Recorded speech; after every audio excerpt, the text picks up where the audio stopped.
In royal courts, where power was currency and bloodline was destiny, purity was obsession. But purity, in the eyes of monarchs, rarely meant virtue. It meant keeping the blood clean, untainted by outsiders, threatened by new families, and tightly bound within a circle so narrow it began to suffocate itself. This was the hidden cost of empire. To maintain control, dynasties married their cousins, their nieces, sometimes even their siblings. Generation after generation, kings and queens shaped alliances not by diplomacy, but by incest. The result? A haunting lineage of women born into palaces but condemned by their DNA. Women who carried not just crowns, but the mutations, madness, and misery of their families' ambitions. 1 century later, Maria Antonia of Austria, born in 1669, embodied the full consequences of genetic entrapment.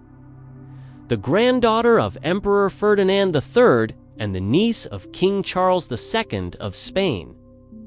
She was praised for her piety, but plagued by physical weakness. Her bones were brittle, her health always failing. Her marriage to Maximilian, the second Emmanuel of Bavaria, was considered politically brilliant, until every one of her pregnancies ended in disaster. She gave birth to 5 children. 4 died before the age of 2. The 5th survived, but suffered from epilepsy and developmental delays. The court whispered about curses, but the truth was simpler. The bloodline was rotting from within. The history books speak of queens and princesses as symbols of grace and elegance. But buried beneath portraits and pearls are the stories they tell of disfigurement hidden under lace veils, of infertility called divine punishment, of minds unraveling in gilded cages. The truth behind royal bloodlines is not a tale of prestige, it's a medical tragedy dressed in ermine robes. Start with the Habsburgs, Europe's most notoriously inbred dynasty. For nearly 200 years, they ruled vast stretches of the continent, from Spain to Austria, believing their divine right to rule came not just from God, but from marrying within. They believed if power was passed through blood, then the blood itself had to remain untouched by the common world. Over time, their family tree began to look less like a branching oak and more like a looped noose. Among the most tragic products of this experiment in aristocratic isolation was Maria Anna of Spain, daughter of Philip III and Margaret of Austria. Born in 1606, she was considered a diplomatic jewel, beautiful, devout, and of pure Habsburg blood. Even as a child, the effects of inbreeding began to show. She suffered from facial asymmetry and severe jaw misalignment, signs of the infamous Habsburg jaw, a condition that worsened with each generation of intermarriage. She was groomed to be empress, but doctors feared childbirth could kill her. Her hips were too narrow, her body fragile. Still, she was married off to her first cousin, Emperor Ferdinand III.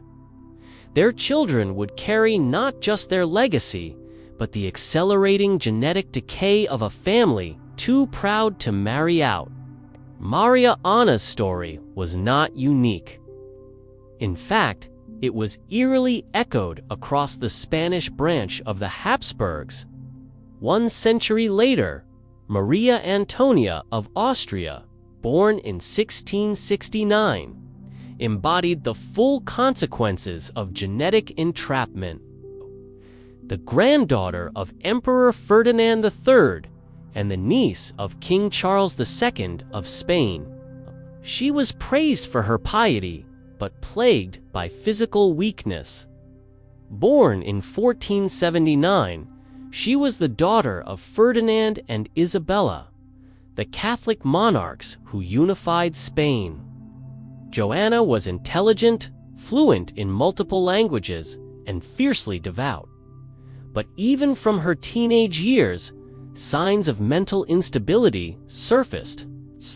She wept for hours without reason, starved herself during episodes of paranoia, and later in life became convinced her husband was having affairs with the dead. Historians long dismissed her as hysterical, but modern geneticists have pointed to something far more sinister: 5 generations of intermarriage, resulting in a genetic bottleneck that likely predisposed her to severe bipolar disorder, if not schizophrenia.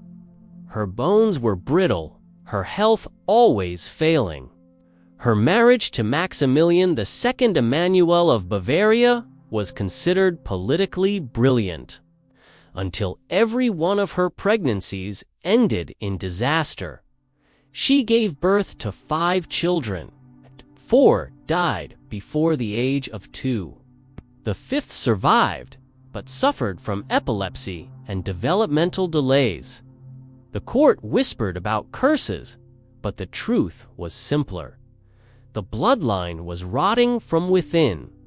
Yet no royal woman illustrates the cost of inbreeding more clearly than Joanna of Castile, known to history as Joanna the Mad. Joanna's deterioration was so severe, she was locked away in a convent for the final 46 years of her life, not by her enemies, but by her own son, Emperor Charles V, who feared her condition would delegitimize the family line. Her story, stripped of its romance and madness, is a clear warning. When a family values blood over humanity, it begins to lose both. But the Habsburgs were not the only ones playing with fire. In Egypt, during the 18th dynasty, the royal family engaged in full sibling marriages to preserve divine kingship. It's believed that Queen Ankhesenamun, wife of the boy king Tutankhamun, was not only his queen, she was also his half-sister. Their union was meant to preserve the godly blood of the pharaohs, but the result was catastrophic. Ankhesenamun's pregnancies ended in stillbirths. 2 mummified infants were found buried in Tutankhamun's tomb, both believed to be her daughters. One had a severe spinal deformity. The other had a skull malformation consistent with lethal genetic disorders. Neither lived past birth. Ankhesenamun's own fate is shrouded in mystery. After Tutankhamun's death, she was likely forced to marry a much older relative or possibly a foreigner, a last-ditch attempt to salvage the dynasty. Some historians suggest she may have been murdered to prevent further embarrassment to the throne. The crowns were still passed down. No one dared question the cost. In the end, she became a genetic dead end, a young queen who bore the full weight of her family's obsession with divine purity, only to be erased when her body betrayed their plan. These stories are not just about tragic individuals. They are about a system, a belief that royal blood must remain untouched, uncorrupted, even if it means marrying a cousin who shares your jawline or a brother who shares your father. In a world where kings ruled by right of birth, women became the vessels of genetic continuity, praised for their wombs, discarded when they failed. And yet, through all the mutations and miscarriages, the palaces still stood, not publicly, but inside the royal chambers, behind the embroidered curtains and diamond-studded lies. The truth was visible to anyone who looked closely enough, a dynasty's desperation etched into the faces of its daughters. The portraits lied. Or maybe they tried to tell the truth in a way that wouldn't frighten us.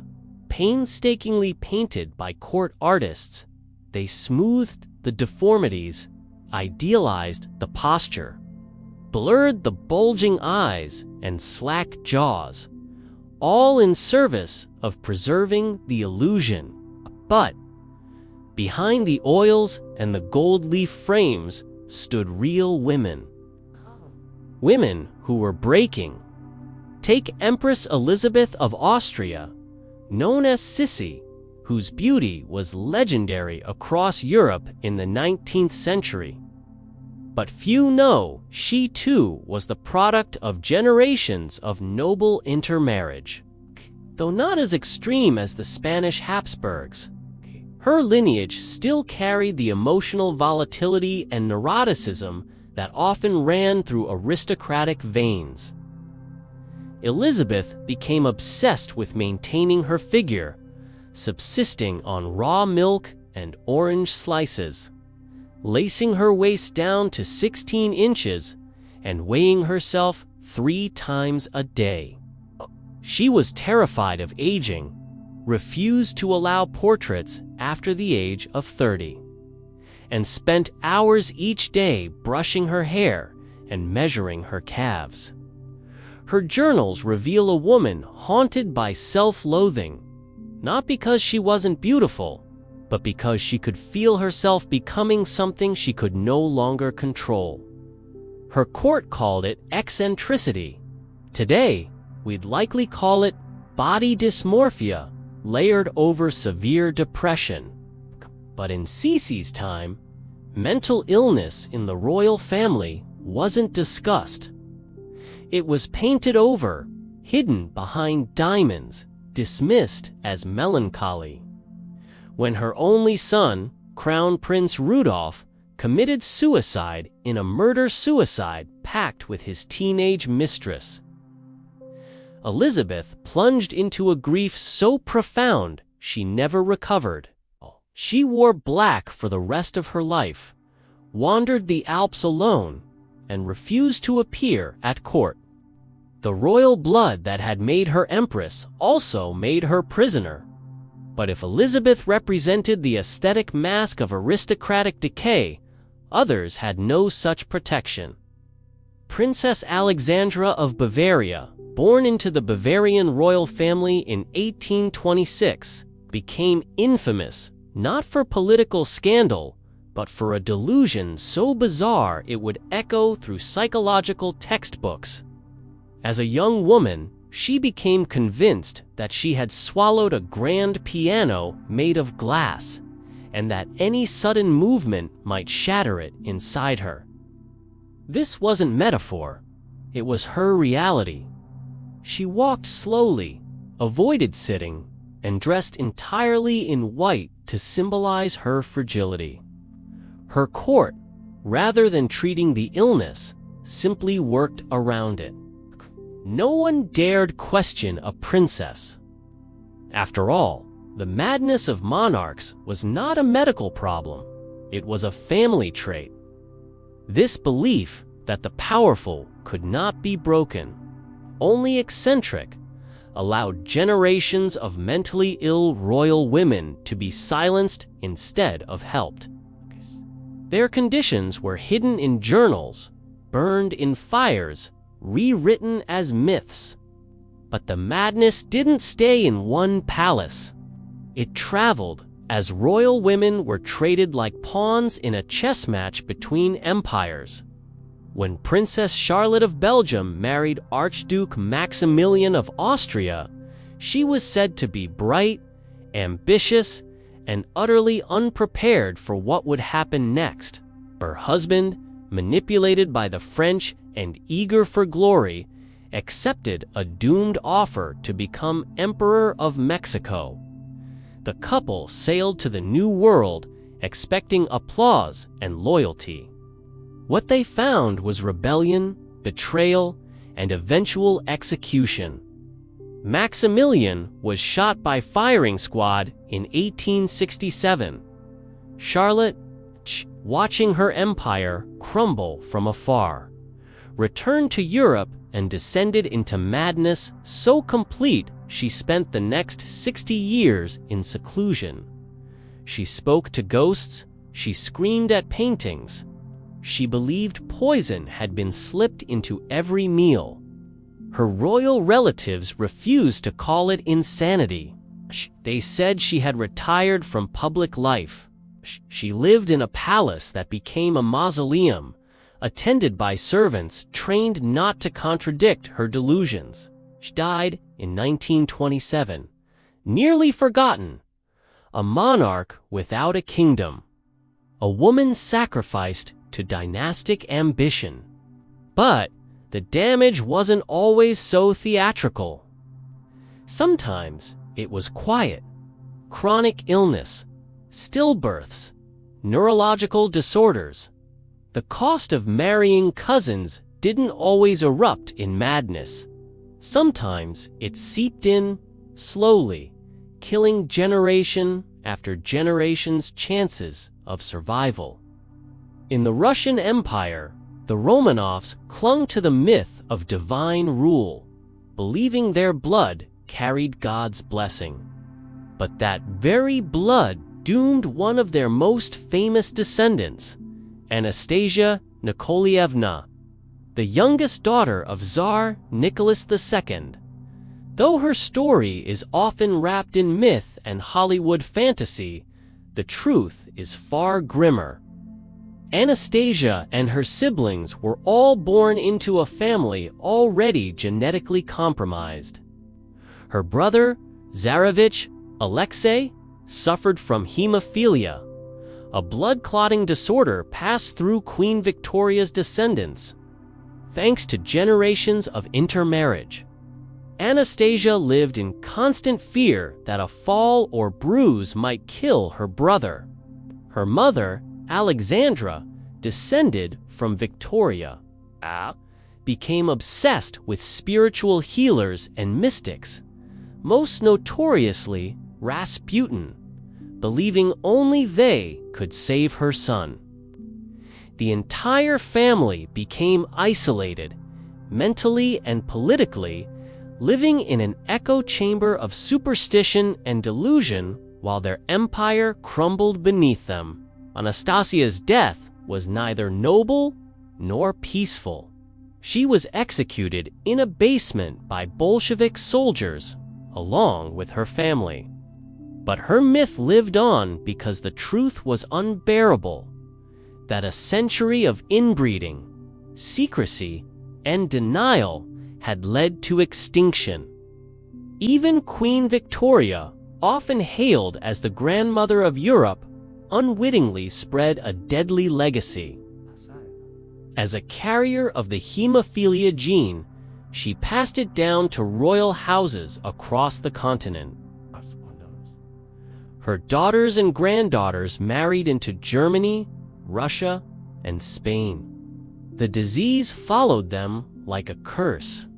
It crippled kings, ruined successions, and shattered families. Entire lines were quietly ended by what became known as the royal disease.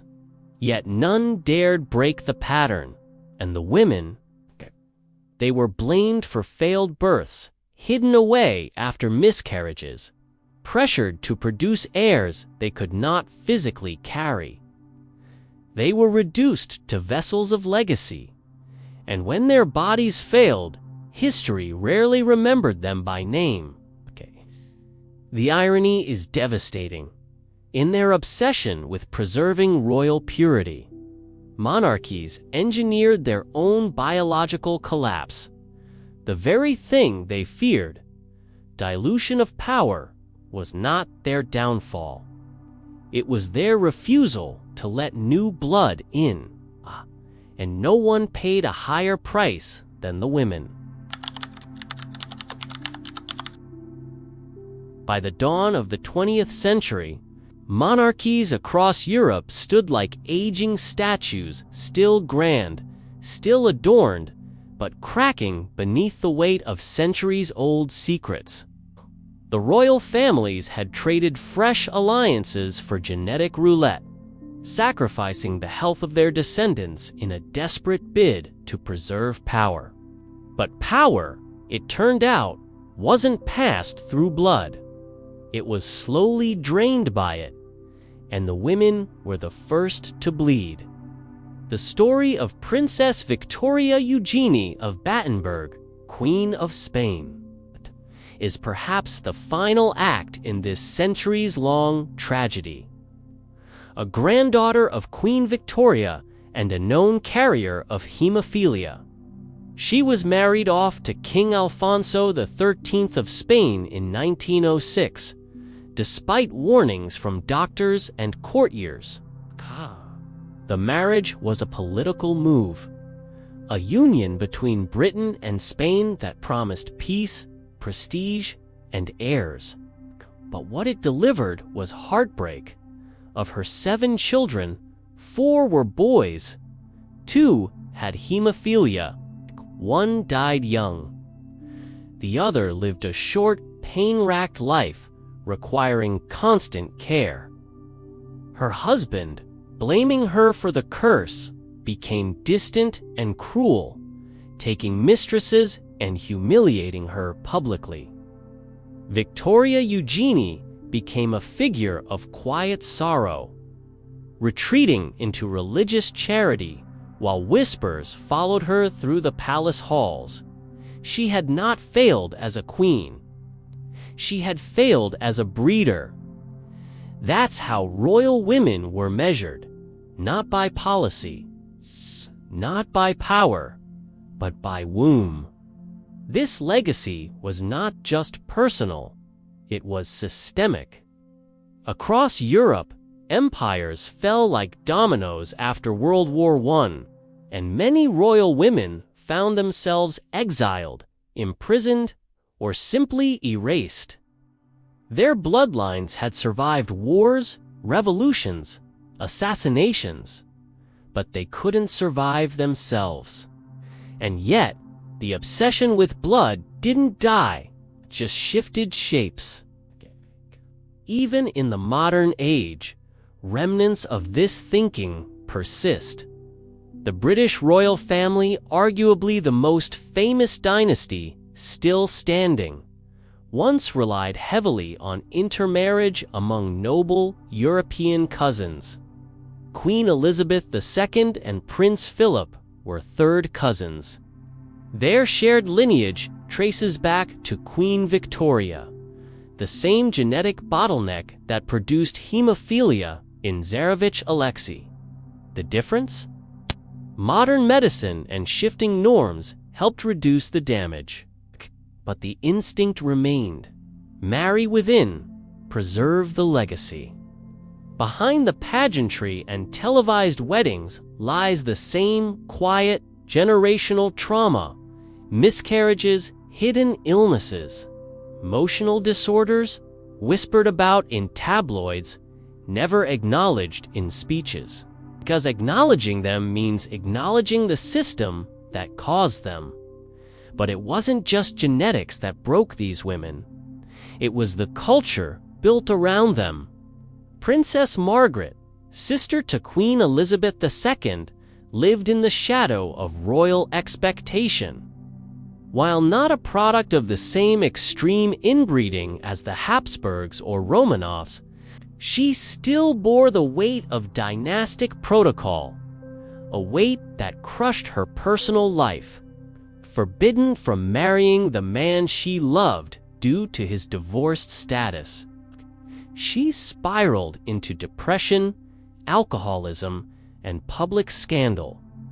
She wasn't mentally ill from genetics. She was driven there by duty. She became a modern echo of an ancient system, a royal woman punished not for disobedience, but for being human. This is the final truth behind royal bloodlines, that the damage was never just in the DNA, it was in the silence, the performance. The roles written before these women were even born.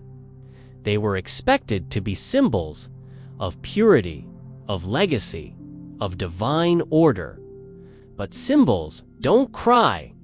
Symbols don't scream. And when they did, the world looked away. Look back now, and you'll find their stories carefully trimmed. Some are reduced to a footnote, a tragic detail in a family tree. Others are celebrated only for their appearance, their marriages, their proximity to power, never for their suffering. But read between the lines, and the pattern becomes inescapable. Across centuries, continents, and dynasties, royal women were praised as icons and treated as commodities, until their bodies broke beneath the pressure. It wasn't fate. It wasn't divine will. It was engineering, generation after generation of calculated, incestuous unions meant to keep outsiders out and keep power in. A breeding program dressed in silk and lace. They were born into luxury and confined by lineage. They wore diamonds, but their freedom was pawned before birth. And as the empires they were meant to preserve collapsed around them, many were left with nothing but silence or madness. Today, we like to believe we've moved on, that royal families have changed, that blood no longer rules. But that illusion is as carefully maintained as the portraits of old. The truth is this: the damage done to royal women in the name of legacy still lingers in the stories we choose to tell and those we choose to erase. So the next time you see a royal wedding or a portrait of a queen, look closer. Look past the jewels. Look into the eyes. Ask what price was paid for the title she carries. And remember, the most inbred women in history weren't just victims of genetics. They were victims of tradition, of ambition, of a system built to worship blood, until it turned against them.